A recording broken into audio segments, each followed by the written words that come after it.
অনেকে বলছে নেপালের গণ্ডকী নদী থেকে শালগ্রাম শিলা আনা হয়েছে, সেই শিলা থেকে রামের মূর্তি হয়েছে।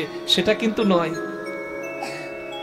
কর্ণাটকের মাইসুরে হ্যাঁ একটা গ্রাম থেকে, গ্রামাঞ্চল থেকে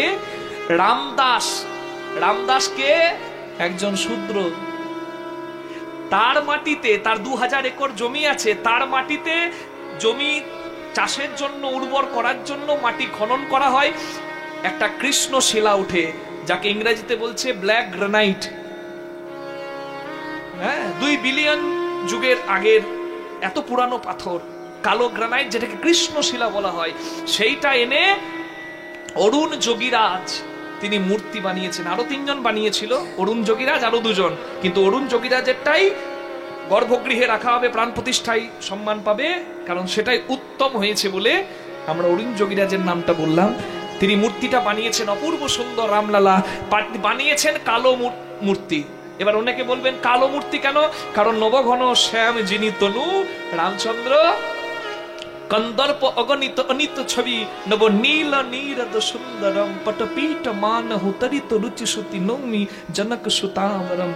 রামচন্দ্রের রংটা ছিল ওই বর্ণেরই। রামচন্দ্র ফর্সা উজ্জ্বল ছিলেন না, হ্যাঁ, মেঘ আর কালো, ঠিক এইরকম একটা নীল মেঘ আর কালো এইরকম একটা জ্যোতি ছিল।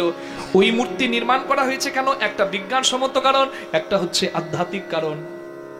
প্রথমে বিজ্ঞানের কথা বলি। ওই ব্ল্যাক স্টোনে যদি দুধ দেওয়া হয়, হলদি দেওয়া হয়, ঘি দেওয়া হয়, কারণ অভিষেক করা হবে, স্নান করানো হবে, যত দিন যাবে উজ্জ্বলতা বাড়বে, হাজার হাজার বছর কিচ্ছু ক্ষতি হবে না। কারণ কালো পাথরে শিবলিঙ্গ বহুদিন কার দেখবেন ক্ষয় হয় না, কোনো কেমিক্যাল রিয়াকশন দুধের সঙ্গে হবে না, কারণ চরণামৃত রূপে সেই স্নান করানো জল তো ভক্ত পান করবে যাতে কোনো ক্ষতি না হয়। ওই জন্য কালো স্টোন, ব্ল্যাক স্টোন নির্ধারণ করা হয়েছে। আর আধ্যাত্মিকতা হচ্ছে রামচন্দ্রের স্বরূপটাই ছিল ঠিক ওই রকম। ওপরে সূর্যদেব, চারদিকে 4টে চিহ্ন, কারণ সূর্যদেব কেন? রামচন্দ্রের বংশটা হচ্ছে সূর্য বংশ, রামচন্দ্র কিন্তু বংশটা হচ্ছে সূর্য। স্বস্তিক, ওম, গদা, চক্র। রামলালার দুদিকে 10 অবতার, কি কি? মৎস্য, কুর্ম, বরাহ, নৃসিংহ, বামন, পরশুরাম, দাশরথী রাম, কৃষ্ণ কে বলরাম মানে হলধর, আর বৌদ্ধ আর কলকি। আর চরণ কমল, রামচন্দ্রের চরণ কমল রয়েছে, তার আর 2 দিকে 2 জন করজোড়ে আছে, একজন গরুড় মহারাজ আর একজন হনুমান। দর্শন করতে যাবেন সবাই, বড় আনন্দের, আমাদের প্রাণ ভরে দর্শন করবেন, যার যখন সময় হবে, বড় আনন্দের। অনেকে বলে ওখানে মন্দির কেন? ওখানে হাসপাতাল করতে পারতো, ওখানে স্কুল করতে পারতো, যার যত মুখ, বাবা চামড়ার মুখ তো অনেক অনেক কিছু বলতে পারে। আমি রাজনীতির কথা বলছি না, একজন রাম ভক্ত হয়ে এটা আমার আনন্দের কথা বলছি। একদিনের যা ডোনেশন করেছে, একদিনে রাম ভক্তরা যা টাকা দান দিয়েছে, আরেকটা মন্দির হয়ে যাবে বাবা। সবাই 2টি বাহু তুলে বলবেন মর্যাদা পুরুষোত্তম শ্রী রামচন্দ্র কি, রঘুকুলনাথ রামচন্দ্র কি, রাজীব লোচন রামচন্দ্র কি। আপনারা যারা যারা মনে মনে করেছেন দর্শন করতে যাবেন, হ্যাঁ অবশ্যই সবাই যাবেন দর্শন করতে। এটা হিন্দুদের এবং সনাতনীদের বড় আবেগ বাবা। 500 বছরের একটা যুদ্ধের অবসান হলো। যুদ্ধ মানে একটা মনোমালিন্য, হ্যাঁ, এখানে ধর্মের জয় হলো, সত্যের জয় হলো। যেখানে যেটি অবস্থান করত সেখানে সেটি অবস্থিত হলো। এটা আমাদের অনেক গর্বের, ওটা অনেক আনন্দের। তবে আপনারা যারা মুখে জয় শ্রীরাম খুব বলছেন, হ্যাঁ, তাদেরকে আমি প্রথমেই বলি রামচন্দ্রের আদর্শকে যেন অন্তরে ধারণ করবেন। রাম কোন রাম? রাম একা আমার নয়, আপনার নয়। রাম শুধু হিন্দুদের নয়, রামায়ণ শুধু ভারতে নয়, রামায়ণ মহাভারত হচ্ছে মহাকাব্য, ইলিয়ান, ওডিসি, হ্যাঁ, আর ভারতে রামায়ণ মহাভারত মহাকাব্য। কারণ কাব্য নয়, মহাকাব্য। এগুলো মানুষের চরিত্র গঠনে সাহায্য করে। রামচন্দ্র বনবাসী হচ্ছেন, হ্যাঁ, আপনারা শুনেছেন আমাদের হিন্দুদের সম্রাট অশোক কলিঙ্গ যুদ্ধের আগে, হ্যাঁ, তিনি নিজের ভাতৃ হত্যা করলেন। কলিঙ্গ যুদ্ধে তার প্রমাণ চণ্ডাসুক নাম ছিল তার, রক্ত পিপাসু, কিন্তু ওই যুদ্ধের রক্ত দেখে তিনি পরবর্তীকালে ধর্মের পথে গেলেন। তাহলে সেই অশোকের কথা আমরা ইতিহাসে পড়ি নাই? আরো অনেকের কথা পড়েছি, প্রকাশ্যে নাম বললে অনেকে ব্যথা পাবে।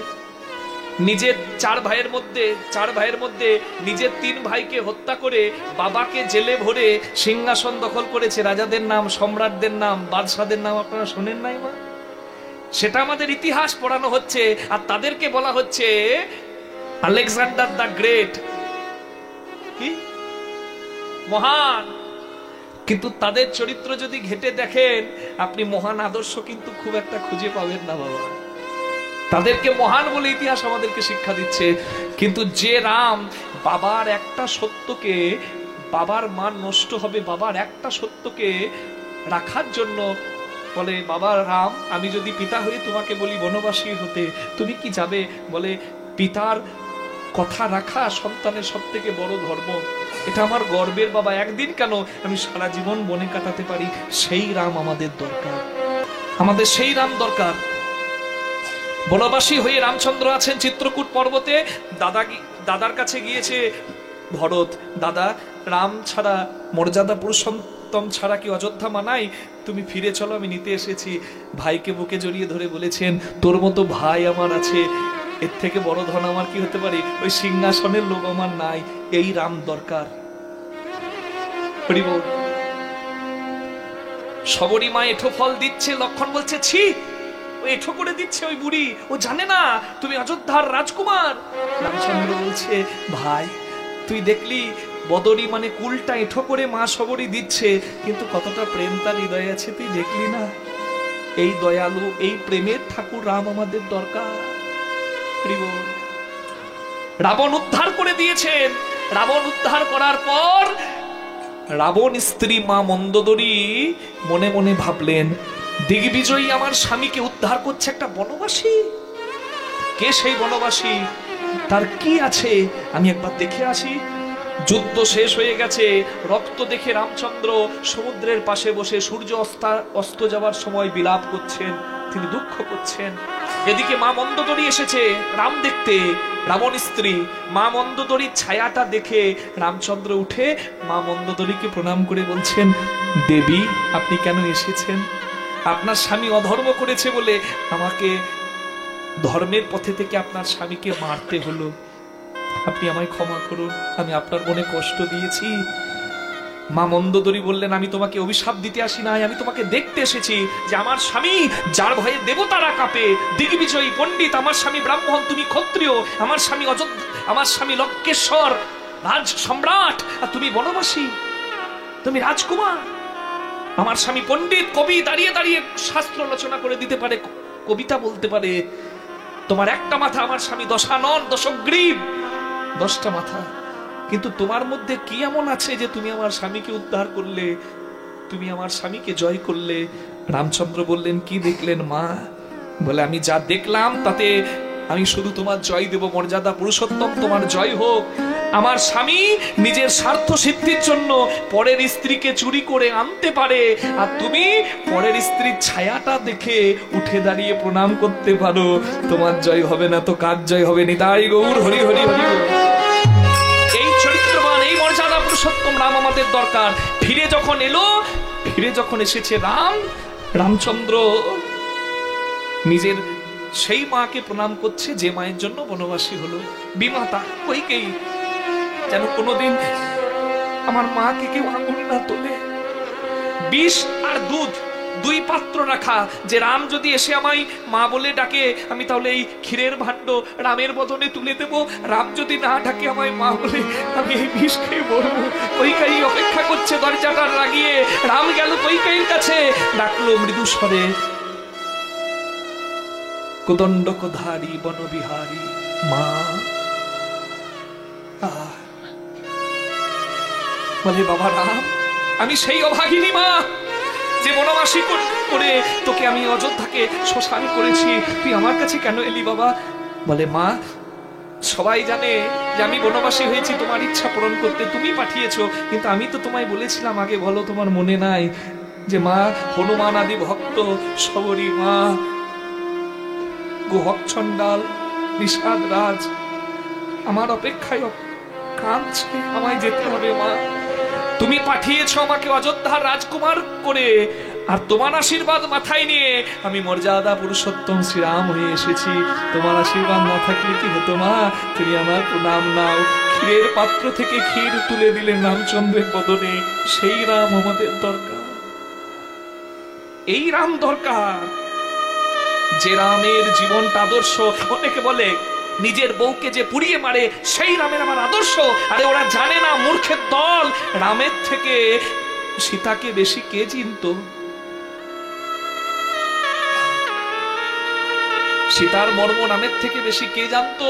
রামের অনুমতি না থাকলে, লীলা রামচন্দ্র না করার থাকলে, রাবণের বাবার ক্ষমতা ছিল না সীতাকে নিয়ে যাবে বাবা। রামচন্দ্র সবই জানতেন। অযোধ্যার লোকে যখন কুবানি করতে লাগলো, তখন রামচন্দ্র ভালো করে জানতেন যে তার সীতা এতই সতী, অগ্নি তাকে স্পর্শ করতে পারবে না। তার বিশ্বাস ছিল, অন্তরে বিশ্বাস ছিল। রামচন্দ্রের জন্য যদি কোনো পরীক্ষা থাকতো, রামচন্দ্র মাথা পেতে দিতেন। রামচন্দ্রের ত্যাগ নিয়ে কেউ কোনোদিন প্রশ্ন করতে পারবে না। অনেকে রামচন্দ্রের আদর্শকে বলে উত্তরাকাণ্ডে রাম নাকি একজন শূদ্র হত্যা করেছে, যার নাম সম্বুক। সেটা উত্তরাকাণ্ডে বাল্মীকি নিজস্ব রচনা নয় বাবা, পরে সংযোজন করা হয়েছে। এই নিয়ে অনেক তর্ক আছে।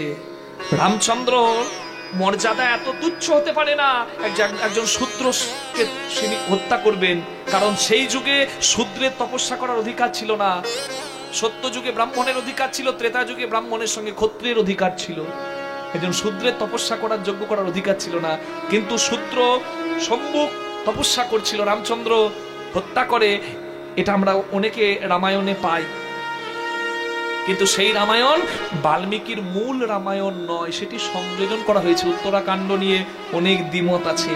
রামচন্দ্র মর্যাদা পুরুষোত্তম, তার চরিত্রে এক বিন্দু কলঙ্ক নাই। তিনি হচ্ছেন খাঁটি সোনা। নিতাই গৌর প্রেমানন্দে হরি হরি। আজকে দেখুন না রামলালার মূর্তিটা, তার প্রতীক। আচ্ছা, আপনাদের সামনে দুটো কথা বলে যাই নাকি? সময় হবে 4 মিনিট? আপনাদের এই বগুলাতে মেলা বসেছে, বড় মেলা। একটা ছেলে বাবার হাতটা ছেড়ে মেলার রাস্তার ধারে দাঁড়িয়ে দাঁড়িয়ে কাঁদছে। সাধু বাবার পাশ দিয়ে বেরিয়ে যাচ্ছে। সাধু বাবা দেখতে পেয়ে ছেলেটাকে বলছে, ভাই তুমি কাঁদছো কেন বাবা? সাধু বাবা, আমার বাবা কোন দিকে চলে গেছে, আমি বাবাকে দেখতে পাচ্ছি না, আমার বাবা কই? সাধু বাবা বলে, বাবা হারিয়ে তুমি কাঁদছো? তা বাবা হারিয়ে তুমি একা কাঁদছো না বাবা। এই দেখো, তুমি আমার দিকে তাকিয়ে দেখো, বাবা হারিয়ে আমিও অনেকদিন থেকে কেঁদে কেঁদে বেড়াচ্ছি। তো একটা সত্যি কথা কি জানো খোকা, তুমি তোমার বাবাকে হারিয়ে যতটা না কাঁদছো, তোমার বাবা কিন্তু তোমার জন্য তার থেকে বেশি কাঁদছে। যেখানে হারিয়েছো সেখান থেকে দাঁড়িয়ে দাঁড়িয়ে বাবা বাবা, পিতা পিতা বলে ডাকতে শুরু করো। ডাকা বন্ধ করো না। এখন তোমার ডাক তোমার বাবার কাছে যাবে না, কারণ মেলাতে অনেক চিৎকার, অনেক শব্দ।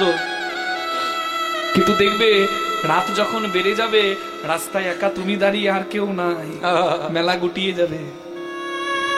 সেদিনও যদি তোমার মুখে ওই ডাকটা থাকে, তখন আর কেউ না আসুক, ওই ডাক শুনে তোমার বাবা এসে ঠিক তোমাকে খুঁজে হাত ধরে নিয়ে যাবে।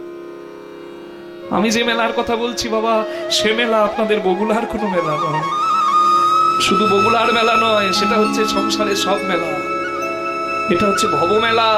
এখানে বাবাকে হারিয়ে আমরা সবাই বসে আছি। ব্রহ্ম সত্য, জগৎ মিথ্যা, এই মিথ্যার সংসারে যদি ওই যে সাধুর কৃপা হয়, ছেলেটা পেল, পথ পেল। আমরাও যদি সাধুক সঙ্গ, গুরু কৃপা পাই, পথটা আমরাও পাই। ওই যে আজকে ভগবানের এত নাম করছেন, ভগবানের দেখা পাচ্ছে না। অনেকে বলে ভগবান দেখতে পাও না কেন, এত নাম করো? আর এটা অভ্যাস, এই অভ্যাস ছাড়া যাবে না। অভ্যাস যদি থাকে তবেই কিন্তু সেই দিনেও ওই নামটা আসবে।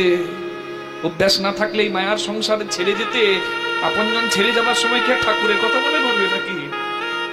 অভ্যাস, এই অভ্যাসটা করো। এই অভ্যাস যদি থাকে তোমার, তাহলে আজকে তোমার ডাকটা ভগবানের কাছে যাচ্ছে না, কারণ এই সংসারে অনেক জ্বালা, অনেক শব্দ। কিন্তু দেখবে একদিন সবার জীবনে অন্ধকার নামে, যখন চোখের সামনেটা অন্ধকার, বাবা ঠাকুরের জীবনেও নেমেছে, দুদিন পরে আমাদেরও নামবে। চোখের সামনেটা অন্ধকার, সেদিন আর কোনো শব্দ আমি পাবো না। এক চামচ জল যদি আমার মুখে কেউ তুলে দেয়, জলটা ভেতরে নেবার ক্ষমতা থাকবে না, গালের পাশ দিয়ে পড়ে যাবে। আর তখনও যদি ওই নামটা, ওই ডাকটা থাকে, বাবা জামিল তো একদিন ডাকলো যাবার কালে, আমি যে অভ্যাস করেছি, তাহলে আমাকে কি ভগবান ফিরিয়ে দিতে পারে? ওই ডাকটাও যদি তখন থাকে, আর কেউ না আসো, সেই পূর্ণ ব্রহ্ম সনাতন জগৎ পিতা আমাকে কোনোদিন বঞ্চিত করবে না। ঠিক আঙুলটি ধরে, আমার হাতটি ধরে আমাকে ঠিক নিয়ে যাবে। তাই ভগবানকে বসে, এটা প্রার্থনার জায়গা, এইখানে বসে বসে এই প্রার্থনাটা জানিয়ে দিন। তোমার এই পবিত্র স্থানে বসে তোমাকে প্রার্থনাটা জানাই।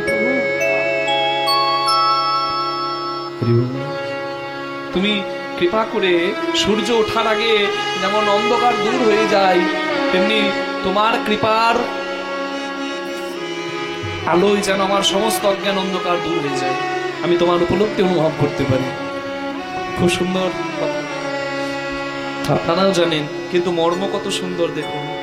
তুমি নির্মল করো মঙ্গল করে, মলিন তুমি নির্মল করো মঙ্গল করে, মলিন মর্ম মুছায়ে।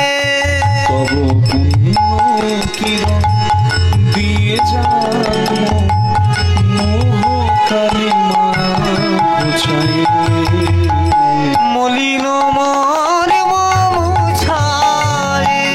তুমি নির্মল করো মঙ্গল করে, মলিন মর্ম মুছায়ে। লক্ষ শূন্য লক্ষ বাসনা ছুটিছে গভীর আধারে, জানি না কখন ডুবে যাবে অকুল গরল পাথারে। আমার উদ্দেশ্যবিহীন মানে লক্ষ্যবিহীন, লক্ষ্য মানে লাখ, মানে লাখ লাখ উদ্দেশ্যবিহীন কামনা বাসনা, আর কামনা বাসনা কোন দিন আমাকে ডুবিয়ে মারবে এটা আমি জানি। গাছে গাছে মিষ্টি ফল, নদীতে মিষ্টি জল তুমি দিয়েছো, কিন্তু আমার আশা বড় বেশি, তাই তো আমার যন্ত্রণার কারণ আমি নিজেই। আমি যদি ডুবে মরি সবাই দেখে হাসবে, কিন্তু তুমিও দাঁড়িয়ে দাঁড়িয়ে হাসতে পারো না, কারণ আমি সন্তান, তুমি জগৎ পিতা। প্রভু বিশ্ব বিপদ এসে দাঁড়াও রুধিয়া পন্থা, শ্রীচরণ তলে নিয়ে এসো মর্ত বাসনা ঘুচায়ে, মলিন মর্ম মুছায়ে। নির্মল করো মঙ্গল করে, মলিন মর্ম মুছায়ে।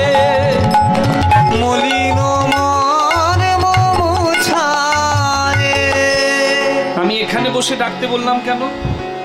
আপনাদেরকে তো বলতে পারতাম মন্দিরে বসে ডাকবেন, বৃন্দাবনে ডাকবেন, মথুরাতে ডাকবেন, কারণ আপনারা জানেন ভগবান থাকে কোথায়। অযোধ্যাতে রাম, পুরীতে জগন্নাথ, মথুরায় কৃষ্ণ, আর নদিয়ায় গৌরাঙ্গ নিমাই। শুধু কি ওখানেই আছে নাকি ভগবান? ভগবান কোথায় নাই? শরবতে চিনি আছে কিনা শরবতটা চুমুক দিলে বোঝা যায়, দেখা যায় না। ভগবান দেখা যাবে না, কিন্তু ভক্তির অনুভব যার থাকবে সে ভক্তির অনুভবে উপস্থিতি অনুভব করতে পারে। হ্যাঁ, কোথায় নাই তিনি? অনলয় নীলে চিরনভ নীলে ভূধর সলিলে গহনে আছো পিতপিরতাই জগধের শশী তারকায় তপনে। অনলে আগুনে অনিলে বাতাসে চিরনভনীলে মেঘের নীল রঙে ভূধরে পর্বতে সলিলে জলে গহনে বনে ভূধরে সলিলে গহনে বিটপি গাছে লতায় জলধেরি গায়ে মেঘে শশী চাঁদে তারকায় তারায় তপনে সূর্যে কোথায় তিনি না। তাহলে ভগবান যদি সব জায়গায় দেখতে পাচ্ছি না কেন, আমি দেখবো কি করে? এই ময়লা গামছাটা চোখে বেঁধে রেখেছি যে, কি করে দেখবো?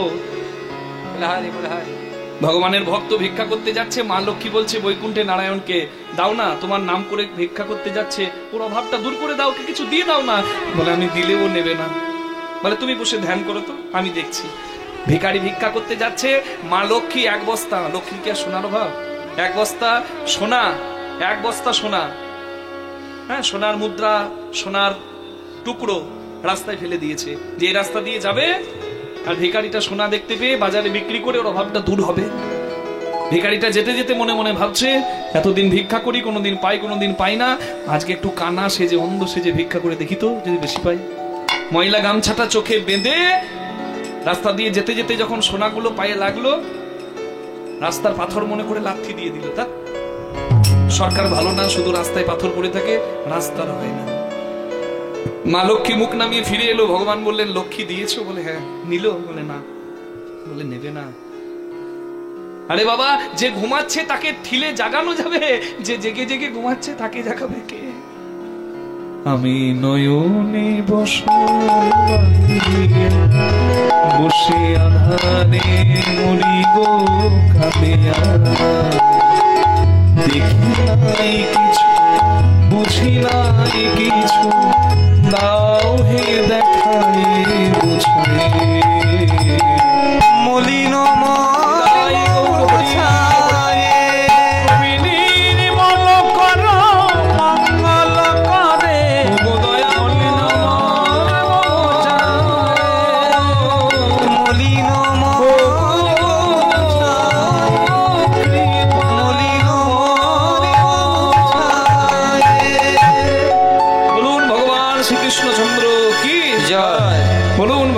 শ্রীকৃষ্ণচন্দ্র কি বলুন, ব্রজেশ্বরী রাধা রানী কি জয়। অহল্যা কুন্তী দ্রৌপদী মন্দোদরী তারা শ্রীহরি ভজন করে সতী হলো যারা।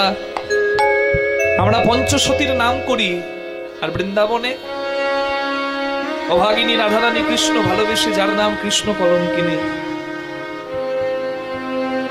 ভালোবাসলে কাঁদতে হবে, এটাই ভালোবাসার ফল। যেমন রাধারানীকে কাঁদতে হয়েছিল কৃষ্ণ বিরহে, তেমনি গৌরাঙ্গ বিরহেও কাঁদতে হয়েছিলেন, কাঁদতে হয়েছিল কলিকালের। কলিকালে যদি সতী নাম করতে হয়, তাহলে প্রথমেই এক সতীর নাম আসে, যার নাম হচ্ছে দেবী মা বিষ্ণুপ্রিয়া।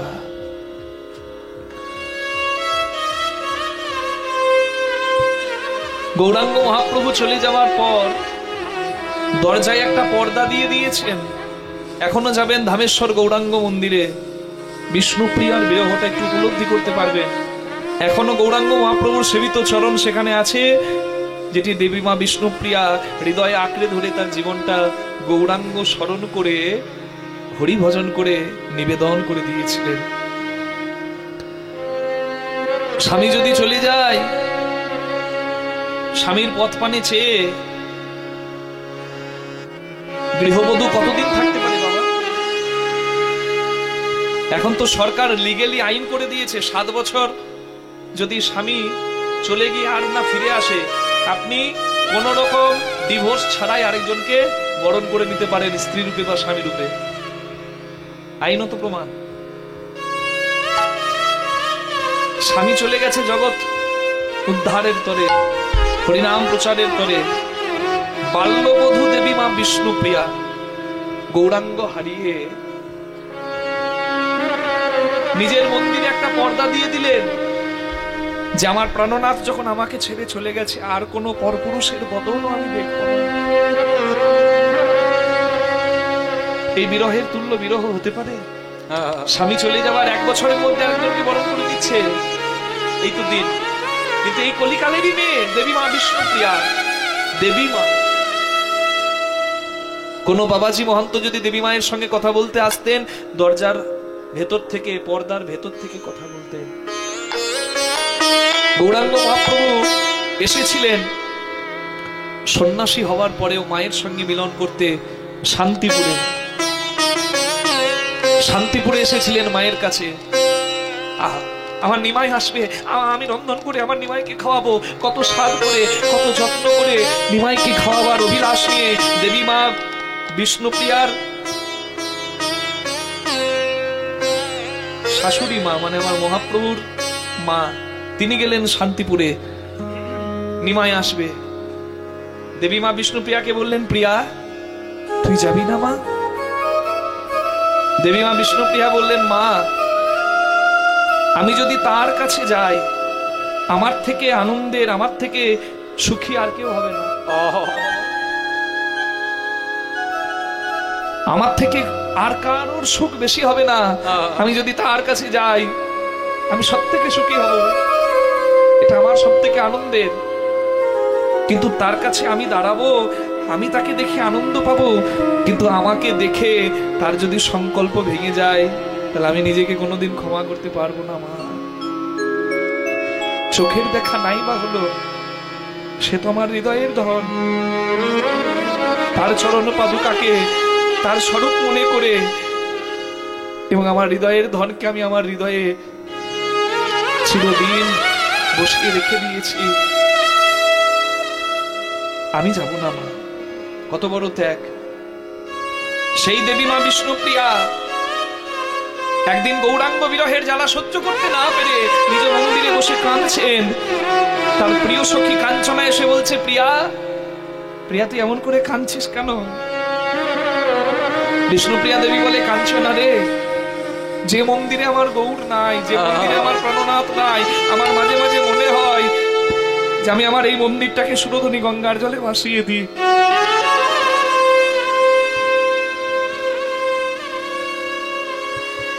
যে মন্দিরে গৌর নাই, যে মন্দিরে কৃষ্ণ নাই, যে মন্দিরে হরি নাই, সেই মন্দির শ্মশান তুল্য। আমি গঙ্গার জলে ভাসিয়ে দেব, আর আমার থাকতে ইচ্ছা করে না রে প্রিয়া। কি বললি? কাঞ্চনা বলে, বিষ্ণুপ্রিয়া তুই যদি বলিস তোর মন্দিরে গৌরাঙ্গ নাই, তাহলে পৃথিবীতে এমন কে আছে যার মন্দিরে গৌরাঙ্গ থাকবে, যদি দেবী মা বিষ্ণুপ্রিয়ার মন্দিরে না থাকে? মনে নাই তোর হৃদয়ের ধন, সে তো সাধারণ কেউ নয় রে প্রিয়া। মনে করে দেখ না, গঙ্গার ঘাটে একস্মিন পথি সখীময়া সুরধুনী তটং, গঙ্গার ঘাটে যখন তাকে দেখতে যায়, ওরে মানুষ দূরের কথা, গাছের পাখি মাটিতে গড়াগড়ি খায়, তার উপলাবণ্যে মোহিত হয়ে তার মধুমাখা হরিনাম করার ইচ্ছায় গঙ্গার ঘাটের ধেনুগুলো ঘাস খাওয়া ভুলে গিয়ে তারাও হাম্বা হাম্বা রব করে তার বদন পানে চেয়ে নয়ন জলে বহু ভাষায়। সে কি সাধারণ কেউ হতে পারে? পশু পাখি ঝুড়ে গলয়ে পাথরে এদাস লোচন গায়, এমন প্রেমের ধন। মনে করে দেখ না প্রিয়া, বীজের মধ্যে বৃক্ষ থাকে, চোখে না যায় দেখা, নামের মধ্যে নামই থাকে, যুগল মূর্তি আঁকা। গৌরাঙ্গ নামের মধ্যে গৌরাঙ্গ আছে। দেখ না তোর গৌরকে তুই অনুভব করতে পারিস কিনা। ওগো নদিয়াবাসী, গৌরাঙ্গ সোনার জন্যই নদিয়া সোনা হয়েছে। আমরা বলি সোনার নদিয়া, ক কেজি সোনা নদিয়াতে আছে যে সোনার নদিয়া হয়ে গেল? তাহলে কেজি কেজি সোনা নদিয়াতে হয়তো নাই, কিন্তু এই নকল সোনার থেকে অনেক দামি ধন আমার গৌরাঙ্গ সোনা পেয়ে যারা ধন্য, তাদের থেকে ধনী আর কেউ হতে পারে? যে সোনাকে হৃদয়ে ধারণ করে রূপ গোস্বামী, সনাতন গোস্বামী, তারা নিজেদের দেহটাকে সোনা করে নিলেন।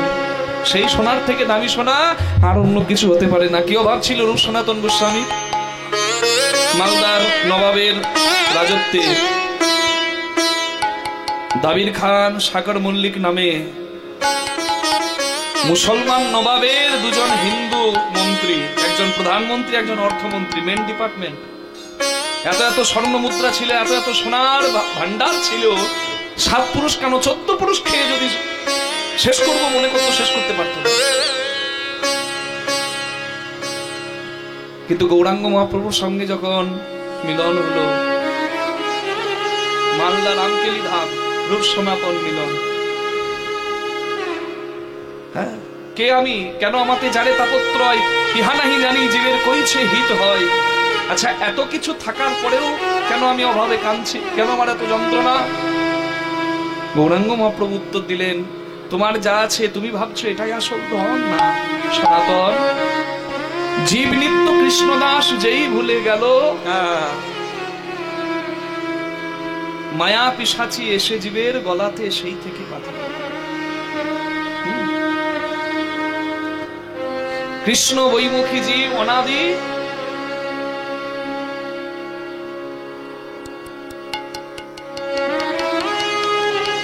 কৃষ্ণ বৈমুখী হয়ে কোন জীব যদি জীবনটা অতিবাহিত করে দেয়, জীবনম হরিভক্তস্য বনম পঞ্চ দিনানি চ নতুকল্প সহস্রাণি ভক্তিহীনশ্চ কেশব, তার জীবন ব্যর্থ। ভক্তিহীনশ্চ কেশব, হরি ভক্তি বিনা জীবন মরার সম। যে মুখে হরি কথা নাই সেই মুখটা শ্মশান।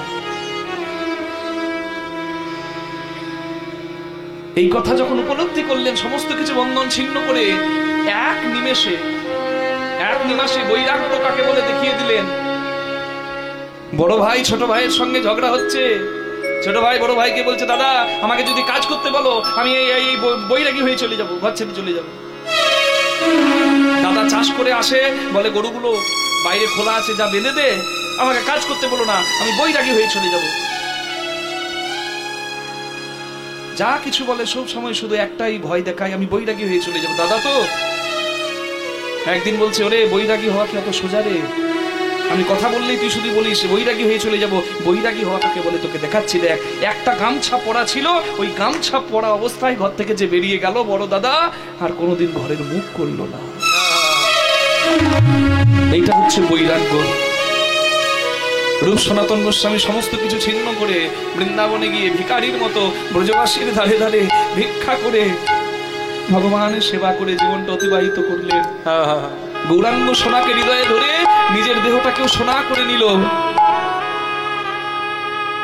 তোমাদের সোনা তোমরা হারাওনি, তোমাদের সোনা তোমাদের কাছেই আছে, শুধু তার নামকে ভগবান ভবে আসে শুধু জীবকে পথ দেখাবার জন্য।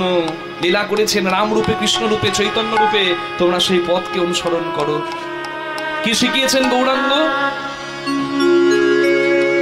কি শিখিয়েছেন গৌরাঙ্গ? অশ্বমেধ, গোমেধ, নরমেধ যজ্ঞ, যে যজ্ঞ আমাদেরকে শিখিয়েছে বলিদান করা। অশ্বমেধ ঘোড়া বলিদান, নরমেধ মানুষ বলিদান, গোমেধ ধেনু বলিদান। গৌরাঙ্গ মহাপ্রভু বলেছেন, না, বলিদান করতে হলে তোমার ইন্দ্রিয়কে আত্মনিবেদন করাও ভগবানের চরণে। ইন্দ্রিয় সংযম করে আত্মনিবেদন করো। নববিধা ভক্তির শেষে আত্মনিবেদন। শ্রবণম কীর্তনম বিষ্ণু শরণম পাদ সেবনম অর্চনম বন্দনম দাস্য সক্ষম আত্মনিবেদনম। তুমি আত্মনিবেদন করাও। তখনকার দিনের ঋষি মুনিদের যে সাধনা ছিল, কোন নিবেদিত বস্তুকে উজ্জীবিত করে দেওয়া, মানে যেটি বলিদান করা হচ্ছে সেটিকে আবার বাঁচিয়ে ফেলা, সেই সাধনা এখনকার দিনের কোন ব্রাহ্মণের বা কোনো পণ্ডিতের কি আছে বাবা? আমার তো জানা নাই, থাকতে পারে, আমার জানা নাই। গৌরাঙ্গ মহাপ্রভু ভালো করে জানতেন। আয়ু কম, মতি কম, ধৈর্য কম, তাই পথ দেখালেন। যজ্ঞ মানে আগুন জ্বলবে, কাঠ পুড়বে, ঘি দাও, দাও দাও করে আগুন জ্বলবে। বলছে এটা শুধু যজ্ঞ নয়, আমি দেখাচ্ছি পথ। যে যজ্ঞে আগুন জ্বলবে না, যে যজ্ঞে মানুষের আগুন, যন্ত্রণার আগুন নিভে যাবে, কাঠ পুড়বে না, ঘি ঢালতে হবে না, আগুন কারো জ্বলবে না, আগুনটা নিভে যাবে, অথচ যজ্ঞ সফল হবে। যে যজ্ঞের নাম হরি নাম যজ্ঞ। নিতাই গৌর প্রেমানন্দে হরি হরি হরি বল। আমরা গৌরাঙ্গ মহাপ্রভুর কথা শুনে লীলার মধ্যে প্রবেশ করছি। পুরী ধামে গম্ভীরায় বসে রাধা বিরহ কথা অনুভব করে গৌরাঙ্গ মহাপ্রভু নিজের জীবনের শেষ দিনগুলো অতিবাহিত করেছেন। আর এদিকে গৌরাঙ্গকে হারিয়ে নদিয়াবাসী, নবদ্বীপবাসী, বিষ্ণুপ্রিয়া দেবী নবদ্বীপে বসে বিরহ জ্বালা অনুভব করেছেন। আমরা সেই বিরহকে গৌরচন্দ্রিকায় কিঞ্চিত আস্বাদন করলাম, এবার লীলার মধ্যে আস্বাদন করব। আজকে আমরা রাধারানীর বিরহ কথা, ব্রজবাসীর বিরহ কথা শুনবো এবং কৃষ্ণ প্রাপ্তির কথা শুনবো। আজকে বিরহ আছে, আবার মিলনও আছে। ভগবান শ্রীকৃষ্ণ দ্বারকার মহারাজ, দ্বারকাধীশ, শুনবো তার কথা এবং তার জন্য ভক্তের কি অবস্থা হয়, কি দিয়ে কৃষ্ণ পাওয়া যায়, আজকে শুনবো সেই কথা। ভগবানের দুই মা দেবকী যশোদা, কোন মা শ্রেষ্ঠ মায়ের জায়গা পেলেন, শুনবো সেই কথা। সারা জগতে শ্রেষ্ঠ ভক্ত ভগবানের কোথায় আছে, আজকে জানবো সেই কথা। প্রভাস যজ্ঞে রাধা গোবিন্দের পূর্ণ মহামিলনের কথা শুনবো। নিতাই গৌর প্রেমানন্দে হরি বল, হরি বল। চলুন সবাই মিলে একটু রাধারানীর নামে জয় দিয়ে কৃষ্ণ চরণে মনটাকে রেখে কৃষ্ণ কথা শুনি। সবাই বলুন রাধা রানী কি জয়, শ্যাম সুন্দর কি, বৃন্দাবন ধাম কি জয়, নিজ নিজ গুরু মহারাজ কি জয় হো।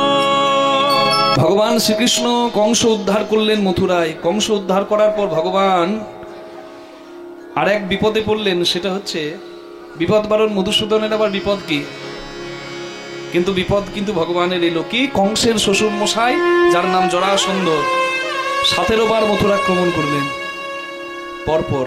আর যতবারই মথুরাক্রমণ করতে আসে ভগবান তাকে নিরস্ত্র করে তার সমস্ত সৈন্যদেরকে শেষ করে দিয়ে খালি হাতে পাঠিয়ে দেয়। আপনারা বলবেন তাহলে ওকে উদ্ধার না করে জরাসন্ধকে পাঠিয়ে দিচ্ছে কেন? কারণ ভগবান শ্রীকৃষ্ণ মনে মনে ভাবলেন জগতের যত আসুরিক শক্তির অধিকারী আছে তাদেরকে জড়ো করে জরাসন্ধ আনবে এই যুদ্ধক্ষেত্রে, আর আমি সবাইকে যুদ্ধক্ষেত্রে শেষ করব। মানে সমস্ত আসুরিক শক্তির অধিকারী সবাইকে আমি বিনাশ করব। একবারে যদি জরাসন্ধকে শেষ করে দিই তাহলে জরাসন্ধ তো আর কাউকে নিয়ে আসবে না। তাই ভগবান 17 বার জরাসন্ধকে যুদ্ধক্ষেত্রে পরাজিত করলেন। কিন্তু যখন শেষবার জরাসন্ধ মথুরা আক্রমণ করতে এলো তখন জরাসন্ধ একদিকে, আরেকদিকে ভগবানের আরেক শত্রু তার নাম কালযবন মথুরা আক্রমণ করলো। দুই শত্রু একসঙ্গে মথুরা আক্রমণ করেছে। কৃষ্ণ বলরাম চিন্তায় পড়ে গেল। তো ভগবান শ্রীকৃষ্ণ কি করলেন, জরাসন্ধকে দেখে ভগবান পালাতে শুরু করলেন। যার ভয়ে সবাই পালায় ভীত হয়ে, হ্যাঁ, যার নাম নিলে বিপদ চলে যায়, বিপদ বারণ মধুসূদন, সে কেন ভয়ে পালাচ্ছে? কারণ ভগবান যা কিছু করেন সবই কিন্তু লীলা, সবই কিন্তু লীলা। আপন ইচ্ছায় জীব কোটি বাঞ্ছা করে, কিন্তু কৃষ্ণের ইচ্ছায়, কৃষ্ণের যাহা ইচ্ছা সকল ইচ্ছা পুরে। আপনি ভাবতে পারেন মথুরা যাব, বৃন্দাবন যাব, কিন্তু আপনার কোনো ইচ্ছাই পূর্ণ হবে না যদি না ভগবানের ইচ্ছা হয়। ব্যাগ গুটিয়ে বাস স্ট্যান্ড থেকে আপনাকে ফিরে আসতে হবে, বগুলা বাজার থেকে আপনাকে ঘুরে আসতে হবে, হরি বল। কিন্তু ভগবানের ইচ্ছা যদি হয় তবে আপনার ইচ্ছাটা নিশ্চয়ই পরিপূর্ণ হবে। ভগবান শ্রীকৃষ্ণ জরাসন্ধের ভয়ে ভীত হয়ে পালাতে শুরু করলেন পর্বতের ওপর। এদিকে জরাসন্ধ পর্বতে আগুন লাগিয়ে দিলেন, সারা পাহাড়টা সারা পর্বতটা পুড়ে গেল। পর্বতের উপরে আছে কৃষ্ণ। জরাসন্ধ মনে মনে করলেন যে এত আগুন লেগেছে, কৃষ্ণ ওই আগুনে পুড়ে ছাই হয়ে গেছে। ভ্রমে ভ্রমিত করে দিলেন। ভগবানের এই মায়াটাকে বলে ব্রহ্ম বিমোহন মায়া। ব্রহ্মা এসে চিনতে পারেনি স্বয়ং, তাহলে জরাসন্ধ কি চিনতে পারে ভগবানের মায়া? পর্বতের ওপরে ভগবান উঠে গেছে, জরাসন্ধ পর্বতটাই দেখছে আগুন লেগে গেছে, তাহলে কৃষ্ণ আর কি করে বাঁচবে? এদিকে জরাসন্ধ ভাবছে কৃষ্ণ মরে গেছে। জরাসন্ধের জামাই কংসকে কৃষ্ণ মেরেছে, কৃষ্ণ মরে গেছে এটা জেনে জরাসন্ধের আর কোনো রাগ রইল না। জরাসন্ধ ফিরে গেল, মানে সাপও মরল, লাঠিও ভাঙলো না। আর এইদিকে কৃষ্ণ ভগবান পর্বতের উচ্চ শিখর থেকে একটা ঝাঁপ দিয়ে ওই পারে গিয়ে পড়লেন। ওই পারে যখন ভগবান দাঁড়িয়েছেন, এপারে জরাসন্ধকে ভ্রমিত করে দিলেন। জরাসন্ধ ফিরে গেল, ভাবছে কৃষ্ণ মরে গেছে। কিন্তু ওই পারে যখন দাঁড়ালেন তখন দেখছেন আরেক বিপদ, কালযবন নামে কৃষ্ণের আরেক শত্রু এসে দাঁড়িয়েছে। ভগবান আবার পালাতে শুরু করলেন। কালযবনের ভয়ে ভগবান পালাচ্ছেন না, কালযবনকে উদ্ধার করার জন্য ভগবান পালাচ্ছেন। ভগবান একটা গুহার ভেতর ঢুকে গেলেন। সেই গুহাতে ধ্যানমগ্ন ছিলেন মুচুকুন্দ। ভগবান পাহাড়ের গুহার অন্ধকারে লুকিয়ে পড়েছেন। কালযবন এসে ধ্যানমগ্ন মুচুকুন্দকে ভাবছেন কৃষ্ণ ভগবান যে আমাকে দেখে তুমি ঢং করো, তুমি বসে বসে ধ্যান করো, তোমার ধ্যান করাচ্ছি। চরম দিয়ে আঘাত যেই না আঘাত করেছে, ধ্যানমগ্ন মুচুকুন্দর ধ্যান ভেঙে গেছে। মুচুকুন্দ হরিস্মরণ করছিল নিরালায় গুহায় বসে, তার আশীর্বাদ পাওয়া ছিল। তার ধ্যান যদি কেউ ভাঙায়, সে যাকে তাকাবে সে পুড়ে ছাই হয়ে যাবে। কালযমন এসে চরম দিয়ে আঘাত করেছে, মুচুকুন্দ উঠে কালযমনের দিকে যেই না তাকিয়েছে, কালযমন পুড়ে ছাই হয়ে গেছে। ভগবান দৌড়াতে দৌড়াতে দুজনকে উদ্ধার করে দিল। কালযমন উদ্ধার হয়ে গেল।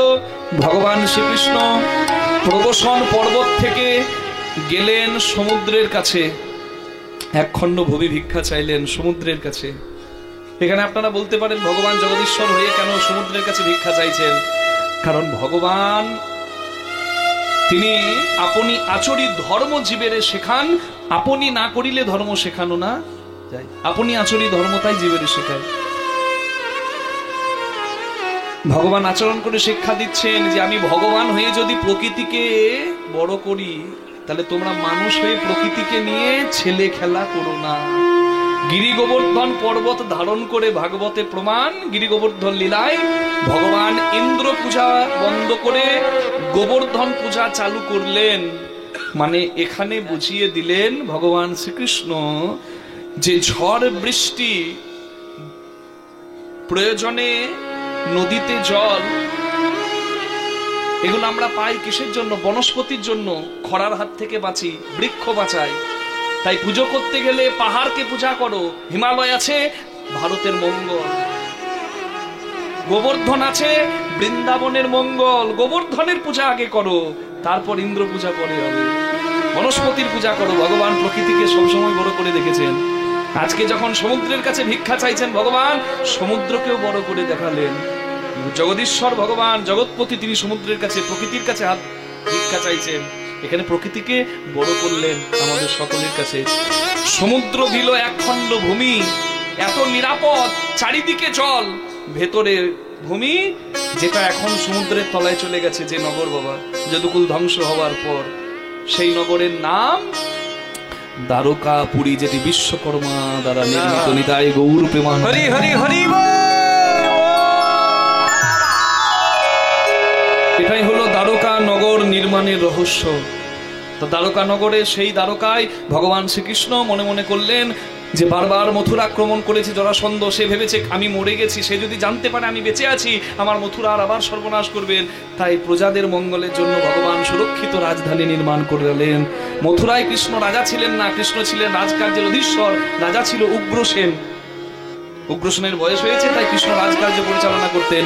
কৃষ্ণ কোথাকার রাজা? কৃষ্ণ দ্বারকাধীশ, দ্বারকাধীশ। কৃষ্ণ দ্বারকার রাজা। দ্বারকার রাজা কৃষ্ণচন্দ্র স্বর্ণ সিংহাসনে বসে আছেন। ভগবান যার কোনো অভাব নাই, তিনি হচ্ছেন ভগবান।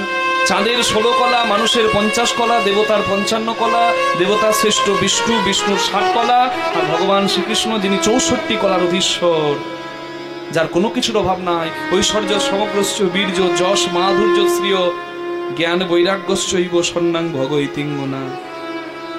ঐশ্বর্য মাধুর্য শ্রী যশ জ্ঞান বৈরাগ্য, কোনো কিছুর যার অভাব নাই, তিনি ভগবান। তাহলে সেই ভগবানের তো কোনো অভাব নাই। শাস্ত্রে বলে যোগীর চিন্তা জগন্নাথ, ফকিরের চিন্তা মক্কা, ধনীর চিন্তা ধন। 99 ধাক্কা একটা প্রবাদ বাক্য আছে যে যোগী ভাববে জগন্নাথ, ফকির ভাববে মক্কা, ধনী ভাববে ধন। যার নাই সে সারাক্ষণ ধন ভাবে, আর যার আছে সেও সারাক্ষণ ধন ভাবে। এই জগতে হাই সেই বেশি চাই, আছে যার ভুরি ভুরি, রাজার হস্ত করে সমস্ত কাঙালের ধন চুরি। পড়েছেন না 2 বিঘাতে বাবা? যে যত পায় করে তত খাই খাই, যেদিকে যাই হাত বাড়াই, ব্যাংকে জমাই আর ঘুরি বাড়াই, কিন্তু তবুও কারোর মন ভরে না হাই। কারণ আমরা চিরদিনই কাঙালই থাকবো বাবা। ভগবান যত দেবে দিক। আজকে 5 পেলে কাল ভাবো 50, 50 পেলে ভাবো 500 চাই। পূজারী 2 জন একই বাড়িতে পুজো করতে আসছে। একজন পূজারী মনে মনে ভেবেছে আমি 500 টাকা পাবো। একজন পূজারী ভেবেছে বড় লোকের বাড়ি পুজো করতে যাচ্ছি 2000 টাকা পাবো। 2 জন পূজারী পুজো করতে এসেছে। বাড়িতে যত সম্মান 2 জনকে দেওয়া হয়েছে। যা খাবার বলেছেন তাদেরকে সেবা করানো হয়েছে। পূজার শেষে পূজার দক্ষিণা হিসাবে দুজনকেই 1000 টাকা করে দেওয়া হয়েছে। যাবার সময় একজন হাসতে হাসতে গেল, একজন কাঁদতে কাঁদতে গেল। কেন বলুন তো? একজন আশা করেছিল 2000 পাবো, 1000 পেয়েছে, সে কাঁদছে। একজন আশা করেছিল 500 পাবো, 1000 পেয়েছে, সে আনন্দে নাচছে। তার মানে এখানে আশাতীত ফল না পাওয়াটাই হচ্ছে আমাদের দুঃখের কারণ। তো ভগবান শ্রীকৃষ্ণ, তার তো কোনো অভাব নাই বাবা, তিনি তো পরিপূর্ণ। মানুষের অভাব আছে, মানুষের অভাব কোনোদিন যাবে না, কিন্তু ভগবানের অভাব যাবে না এটা তো নয়। ভগবান তো সবকিছুর অধীশ্বর, কিন্তু তবুও দ্বারকার সিংহাসনে ভগবান কাঁদছেন কেন? তাহলে ভগবানেরও কিছু অভাব আছে, সেই অভাবটির নাম হচ্ছে ভক্তি আর প্রেম। যে প্রেম ব্রজবাসীর ধন, যে প্রেম বৃন্দাবন পরিত্যাগ করার পর ভগবান শ্রীকৃষ্ণ আর পাননি, তাই ভগবান শ্রীকৃষ্ণ দ্বারকায় বসে কাঁদছেন কেন? কেউ ভগবানের জন্য ব্রজধামে বসে বসে কাঁদছেন, তার নাম বিরোহিনী রাধারানী, ব্রজেশ্বরী। কাঁদছেন আজকে একটা পাথর হাতে তুলে নিয়ে নয়ন জলে মাটি ভিজিয়ে সেই মাটিতে কৃষ্ণের ছবি আঁকছে মা। যন্ত্রণাটা একদিন দুদিনের নয়, 100 বছরের অধিক, কারণ মাথুরের পরের পর্যায়ে হচ্ছে প্রবাস। একদিন দুদিন নয় মা, 100 বছরের বেশি কৃষ্ণ হারিয়ে রাধারানী কাঁদছেন। আপনারা ভাবতে পারেন 100 বছর যদি কেঁদেছে বাবা, এখনকার দিনে তো মানুষ 100 বছর বাঁচেই না। আসলে তৎকালীন তখন আয়ু বেশি ছিল, যুগটা অন্য, আয়ু বেশি ছিল মানুষের। রাধারানী 100 বছরের অধিক কৃষ্ণ বিরহে বিরোহিনী। আজকেও রাধারানী কাঁদছেন, তবে এই কান্নাটা শেষ কান্না। চোখের জলে মাটি ভিজিয়ে সেই মাটিতে একটা পাথর হাতে নিয়ে মাটিতে কৃষ্ণের ছবি আঁকছে। রাধারানী কখনো কেঁদেছেন, মরিব মরিব সখী নিশ্চয় মরিব, কানু হেন গুণনিধি কারে দিয়ে যাব? মাথুরে শুনেছে। কাল বলে কালা গেল মধুপুরে, সেকালের কদিন বাকি, যৌবন ও সায়রে সরিতেছে ভাটা, তাহারে কেমনে রাখি? আজকেও রাধারানী কাঁদছে, তবে আজকের কান্নাটা শেষ কান্না। কৃষ্ণ দ্বারকায়, রাধারানী কাঁদছেন। কাঁদতে কাঁদতে কৃষ্ণের একটা ছবি আঁকছেন, হৃদয়ের ধনকে মাটির ওপর চিত্রের দ্বারা অঙ্কিত করছেন রাধারানী। তা রাধারানী যে কৃষ্ণের ছবি আঁকবে মা, ছবি আঁকার নিয়ম হচ্ছে হয় চরণ থেকে শুরু করতে হয়, মানে নিচ থেকে ওপর দিকে, বা ওপর থেকে নিচ দিকে, মানে মাথা থেকে চরণ পর্যন্ত। তা রাধারানী যে কৃষ্ণের ছবি আঁকবে, রাধারানী ভক্ত, কৃষ্ণ ভগবান। তা রাধারানী কৃষ্ণের ছবিটা আঁকবে কোথা থেকে? চরণ থেকে না কৃষ্ণের বদন থেকে? কোনটা আঁকবে আগে? কি মনে হয় আপনি নিজে বলুন? চরণ থেকে। কারণ ঠিক বলেছেন মা, ভগবানের বদন যতই সুন্দর হোক না কেন, ভক্তের আরাধ্য ধন তো ভগবানের চরণ। ভক্ত তো ভগবানের চরণ ভালোবাসে। হ্যাঁ, আজকে রাধারানীর নামটা হচ্ছে প্রমাণ যে রাধারানী সাধারণ কোনো নায়িকা নন। কৃষ্ণের নামটাকে যদি আপনি বিশ্লেষণ করেন কি পাবেন? কয়েরি কৃষ্ণ লেখাটা যদি লিখতে হয় তাহলে কি হবে বলুন তো? কৃষ্ণ নাম লিখতে গেলাম কি আসবে? প্রথম টানেতে ব্রহ্মা আছেন বিদ্যমান, দ্বিতীয় টানেতে বিষ্ণু করেন অধিষ্ঠান, তৃতীয় টানেতে মহাদেবের বখানি, কুণ্ডলী আকারে আছেন আমার রাধা ঠাকুরানী। আদ্যাশক্তি মহামায়া রিকার 2 টান, এই তো প্রথম অক্ষর হইল বাখান। চন্দ্র সূর্য বরুণ পবন হুতাশন, স্বর্গ মর্ত পাতাল জুড়িয়া ত্রিভুবন। এই সব ধ্যান যোগে জানিতে পারিয়া, কৃষ্ণ নাম রাখে গর্গ ধ্যানেতে জানিয়া। ভগবান কৃষ্ণের নাম হলো, কৃষ্ণ নাম হলো। আর কৃষ্ণ নামের সঙ্গে যদি রাধা নাম লিখি, তাহলে দেখুন রাধারানী যে আলাদা কেউ নয়, আপনি বুঝতে পারবেন। ভগবান 6 ঐশ্বর্যের মালিক। আচ্ছা, ভগবানের এই 6 ঐশ্বর্যের মালিক শুধু ভগবান একা নয়। ভগবান যখন রসিক তখন তিনি কৃষ্ণ, আর তিনি যখন ভাবুক তার প্রতিরূপ হচ্ছে রাধা। রাধা নাম করলে সুখদেব গোস্বামী 6 মাস অজ্ঞান হয়ে যেতেন। পরীক্ষিত রাজার হাতে ছিল 7টা দিন। ব্রহ্ম শাপগ্রস্ত পরীক্ষিত রাজা 7 দিনে হরি কথা শুনছে, ভাগবত কথা শুনছে, শোনাচ্ছে সুখদেব গোস্বামী, শুনছে পরীক্ষিত রাজা। হরিদ্বার ব্রহ্মকুণ্ডের তীরে সত্রী মুনিগণ সবাই বসে আছেন। পরীক্ষিত রাজা নিষ্কিঞ্চন ভজনের অধিকারী, সুখদেব গোস্বামী নিষ্কিঞ্চন ভজনের অধিকারী, পরীক্ষিত রাজাকে শোনাচ্ছেন ভাগবত কথা। সেখানে রাধা নাম একবারও করতে পারলেন না। রাধা নাম ভাগবতে উল্লেখ নাই। কেন জানেন? কারণ রাধা নামটা একবার বললে ব্যাসদেব ভালো করে জানতেন যে প্রয়োজনে পরীক্ষিত রাজাকে ব্রহ্মশাপ মুক্তি করাতে বলতে হবে আমার সন্তান সুখদেবকে ভাগবত কথা। কিন্তু সেখানে যদি রাধা নাম বলতে যাই, তাহলে রাধা নাম এমন নাম যে নাম শুনে পরীক্ষিত রাজাকে আর ভাগবত কথা শোনাতে পারবে না সুখদেব গোস্বামী। 6 মাস মূর্ছিত হয়ে যাবে।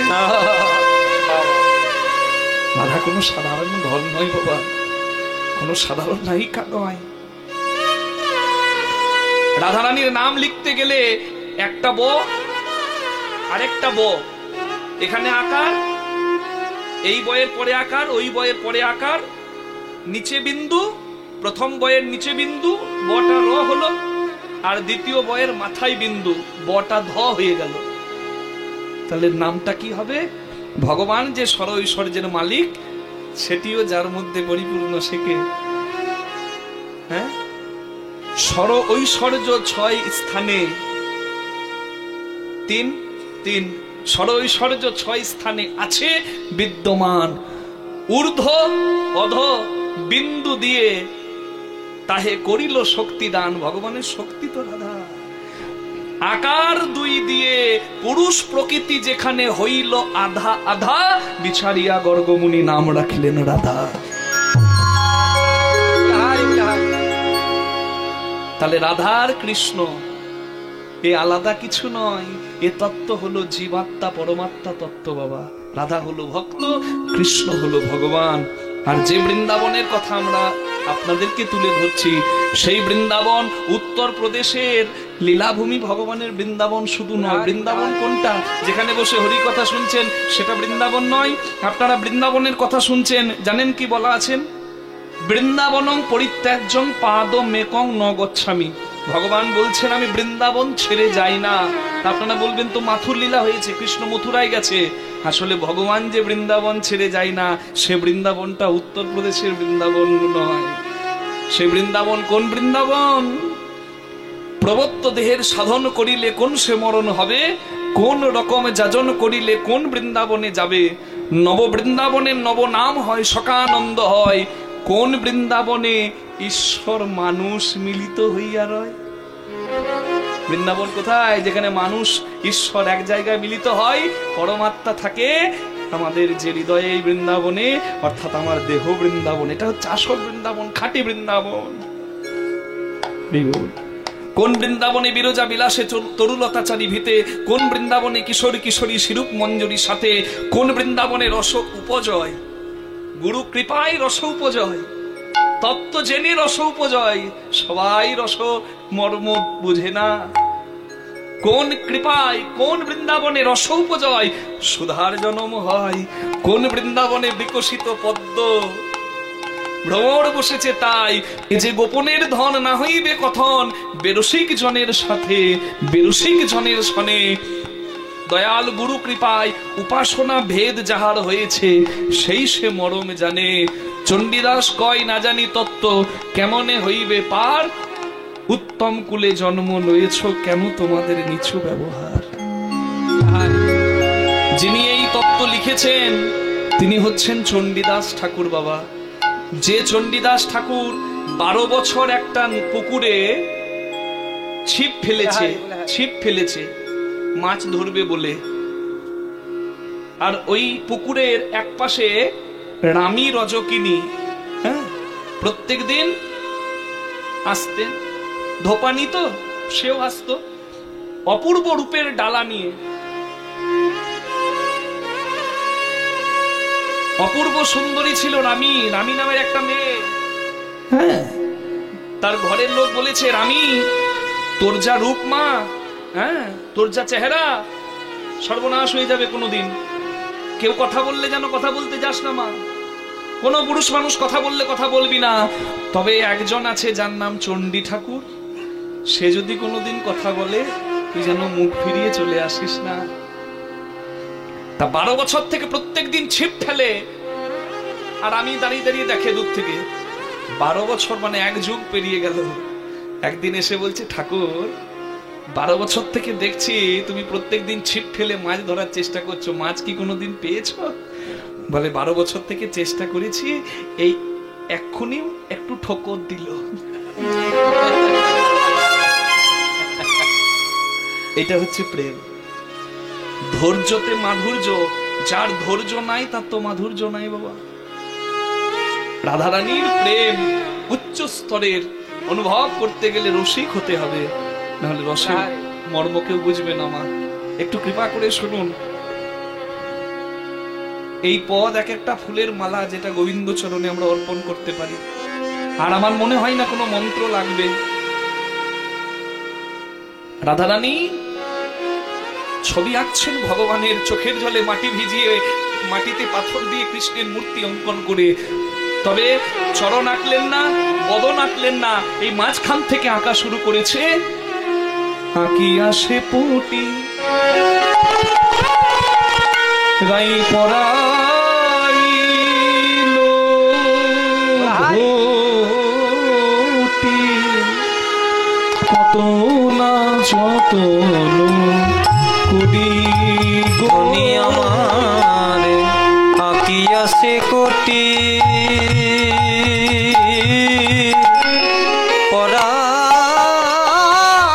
পরাইল ধটি, কত না যতন করি। যেই না রাধারানী কোমর থেকে গোবিন্দের চিত্র অঙ্কন করছেন, সঙ্গে সঙ্গে ললিতা বলে, রাধে তুই গুরু ধরে আঁকা শিখেছিস, তোর আঁকা ভুল হবার নয়। কেউ যখন কারোর চিত্র অঙ্কন করে, হয় চরণ আগে আঁকে, না হয় বদন আগে আঁকে। তুই চরণ আঁকলি না, বদন আঁকলি না, ওরে বল কি হয়েছে, বলবো রাধে কি হয়েছে, তোরে এমন তো কভু দেখি নাই রাধে। বলবো রাধে কি হয়েছে। রাধারানী বলে, ললিতা রে, ললিতা রে, সখী রে, সখী রে,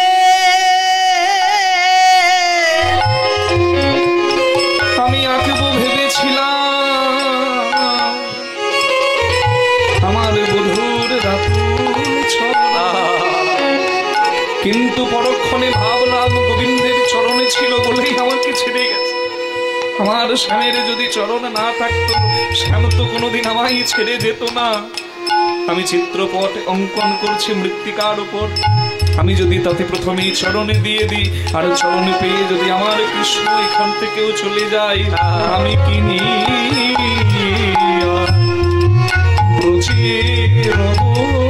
সখী কিনি আর ব্রজে রব, চরণে পেয়ে কৃষ্ণ যদি চলে যায় রে, আমি কিনি ব্রজে রব। তাই না ভীষণ ওহে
প্রথমে আঁকলেন কোমর, তারপর নাভি, মানে প্রথমে কোমর এঁকে নাভি আঁকছে, মানে নিচ থেকে ওপর থেকে ছবি আঁকছে, নিচ থেকে ওপরের দিকে আস্তে আস্তে অঙ্কন করছেন। এরপর আঁকলেন গোবিন্দের হৃদয়, তারপর আঁকলেন দুটি বাহু, আর বাহু দুটি এঁকে বাহু দুটির মাঝে দিলেন মোহন মুরলী। যে বাঁশি রাধারানী সর্বনাশ করেছে সব থেকে বেশি, কখনো বাদিনীর ঘরে, কখনো গুরুজনের মাঝে, যখন তখন রাধার নাম করে রাধারানীকে পাগলিনী করেছে, যে রাধার মনকে নিয়ে গিয়ে গোবিন্দ চরণে অর্পণ করে দিয়েছে, যে সেই সর্বনাশা বাঁশি, আজকে সেই বাঁশিটি আঁকতেও রাধারানী ভুলল না। বাহু দুটি আঁকি চলো চলো আঁকি, রাই মুরলী দিল সে করে। আমার বাহু দুটি আঁকি চলো চলো আঁখি, মুরলী দিল সে করে। নয়ন জলে বুক ভাসিয়ে বলে শ্যাম করে একবার বাজাও বাঁশি, এমন করে বাজাও বাঁশি, বৃন্দাবনের রাখাল শশী, তেমন করে বাজাও বাঁশি। ওহে বৃন্দাবনে রাখাল শশী, বাঁশি শুনে আমার লেগেছে ফাঁসি। বৃন্দাবনের রাখাল সখী, আমার লেগেছে ফাঁসি, বৃন্দাবনের রাখাল সখী, আমার লেগেছে ফাঁসি, বৃন্দাবনের রাখাল সখী, আমার লেগেছে ফাঁসি। তেমন করে বাজাও বাঁশি,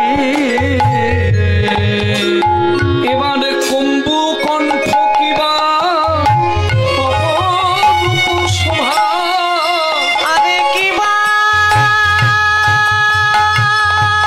কম্ভু কণ্ঠ কিবা অপরূপ শোভা। রাই বদন আঁকিয়া পড়ে, বদনয়া কিলো পরে, শেষে বদন আঁকিয়া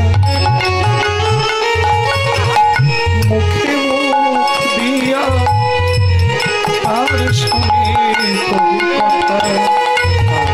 বদন আঁকিয়া মুখে মুখ দিয়া তার শোনে কহে কথা।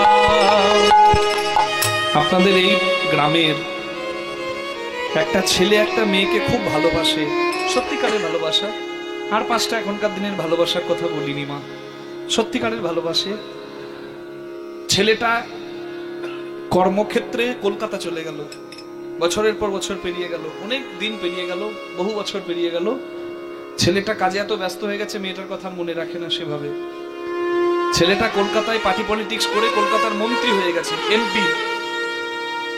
আর এদিকে মেয়েটা কিন্তু ছেলেটাকে ভুলতে পারছে না।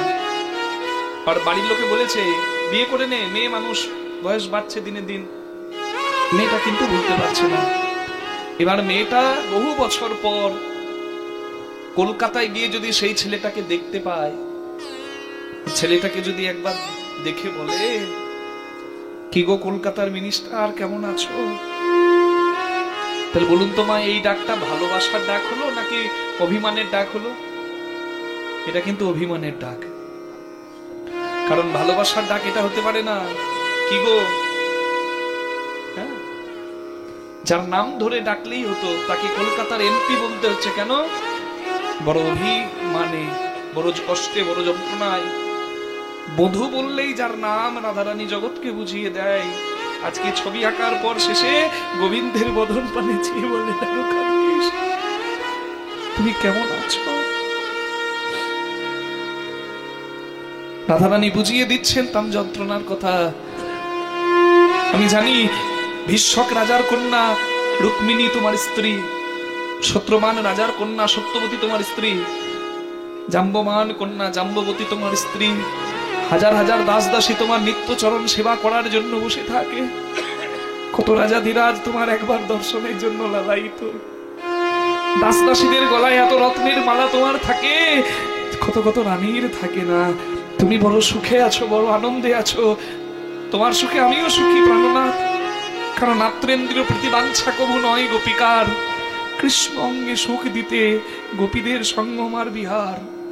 আমি তোমার সুখেই সুখী, কিন্তু আমি যে আর পারছি না, কারণ একদিন তুমি বলেছিলে যেদিন মান সরোবরে নয়ন জলে তুমি বুক ভাসিয়ে মান সরোবর করলে ব্রজধামে, আর তুমি বললে তুমি নাকি আমার চরণের দাস। আমি তো তোমাকে কোনোদিন দাস রূপে চাইনি, আমি তোমার দাসী হতে চেয়েছি। দাসী করে চরণে তো জায়গা দিলেই না, দ্বারকাধীশ হয়ে তুমি আছো। এই ব্রজধামে আমি কি যন্ত্রণায় পড়ছি, তুমি কি একবারও মনে করো না? হরি বল, হরি বল। ও প্রাণনাথ, এই অভাগিনী দাসীর কথা কি তোমার মনে পড়ে না? এই দাসীর কথা কি আর মনে পড়ে না? দাসীর কথা কি আর মনে পড়ে না? দাসীর কথা কি আর মনে পড়ে না? দ্বারকায় রাজা হয়েছ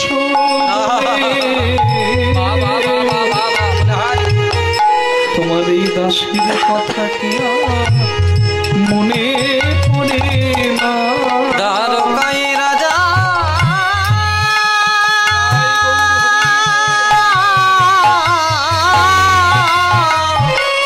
বধূ হয়েছ বলে ওহে বৃন্দাবনের রাজা, দ্বারকায় রাজা হয়েছ বলে মনের আঘাত রাজা, দ্বারকায় রাজা হয়েছ বলে মনের আঘাত রাজা। দ্বারকায় রাজা হয়েছ বলে দাসীর কথা কি মনে পড়ে না? দাস যদুনাথ কয় ও গোপালময়, একবার আসিয়া দেখো হেথা গো। আসিয়া দেখো হে বলে একবার এসে তুমি দেখে যাও হে, একেবার এসে দেখে যাও হে। অভাগিনী রাধারানীর যে দশা, আমার বলতে পড়া ফাটে যাই হে। অভাগিনী রাধারে কি দশা, হরি হরি অভাগিনী রাধারে কি দশা, অভাগিনী রাধারে কি দশা, একেবার এসে দেখে যাও হে, হাসিয়া দেখো হে